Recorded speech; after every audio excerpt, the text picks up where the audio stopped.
ஆடுகளம் நரேனும் வெற்றிமாறனும் இயக்குனர் பாலு மகேந்திராவிடம் உதவி இயக்குனராக பணியாற்றியவர்கள். அதனால்தான் வெற்றிமாறன் படங்களில் கண்டிப்பாக ஆடுகளம் நரேன் முக்கிய கதாபாத்திரங்களில் நடித்துக் கொண்டிருக்கிறார். தமிழ், தெலுங்கு, மலையாளம் என பல மொழிகளில் 100க்கும் மேற்பட்ட திரைப்படங்களில் குணச்சித்திர கதாபாத்திரங்களிலும் வில்லன் கதாபாத்திரங்களிலும் நடித்துக் கொண்டிருக்கும் ஆடுகளம் நரேன் நடிகர் நாசரின் திறமையை பார்த்து அவரை போல் ஒரு நடிகராகிவிட வேண்டும் என்பதற்காகத்தான் சினிமாவில் நடிக்கவே வந்திருக்கிறார். பின்னாட்களில் தனது திறமையை பயன்படுத்தி தற்போது இவர் இல்லாத திரைப்படங்கள் இல்லை எனும் அளவுக்கு தனது அசாத்திய நடிப்பு திறனை வெளிப்படுத்தி வருகிறார். இதற்கிடையில் சில திரைப்படங்களை வாங்கி விநியோகஸ்தகம் செய்யும் விநியோகஸ்தராகவும் செயல்பட்டவர். ஒரு நாடக நடிகராக தனது வாழ்க்கையை தொடங்கி நாடக பள்ளியில் ஆசிரியராக, உதவி இயக்குனராக, விநியோகஸ்தகராக, குணச்சித்திர நடிகராக, வில்லன் நடிகராக உயர்ந்து இவ்வளவு பெரிய நிலையை இவர் அடைந்திருந்தாலும் சமீபத்தில் இவர் அளித்திருந்த பேட்டியில், நான் நடிகரானதற்கு எனது திறமை மட்டும் காரணமல்ல, என்னை ரசித்த ரசிகர்களும் முக்கிய காரணம்.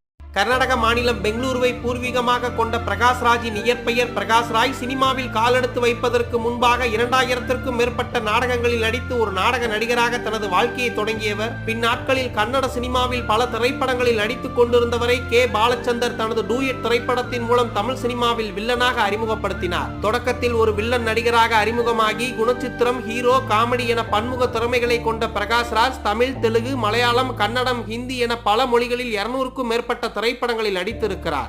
இதுவரை 5 தேசிய விருதுகளையும் 8 மாநில விருதுகளையும் 5 பிலிம்பேர் விருதுகளையும் வென்றிருக்கும் பிரகாஷ்ராஜ் அரசியல் மீது இருந்த ஆர்வம் காரணமாக 2019ஆம் ஆண்டு நடந்த மக்களவை தேர்தலில் மத்திய பெங்களூரு தொகுதியில் சுயேட்சையாக போட்டியிட்டு வெறும் 13,000 வாக்குகள் மட்டுமே பெற்று மிகப்பெரிய தோல்வியை சந்தித்தார் அரசியலில். அதன் பின் ஒரு அரசியல் விமர்சகராக மட்டும் இருந்து வந்தவர் பின்னாட்களில் அரசியலில் இருந்து ஒதுங்கி தற்போது சினிமாவில் மட்டும் தனது முழு கவனத்தையும் செலுத்தி வருகிறாராம்.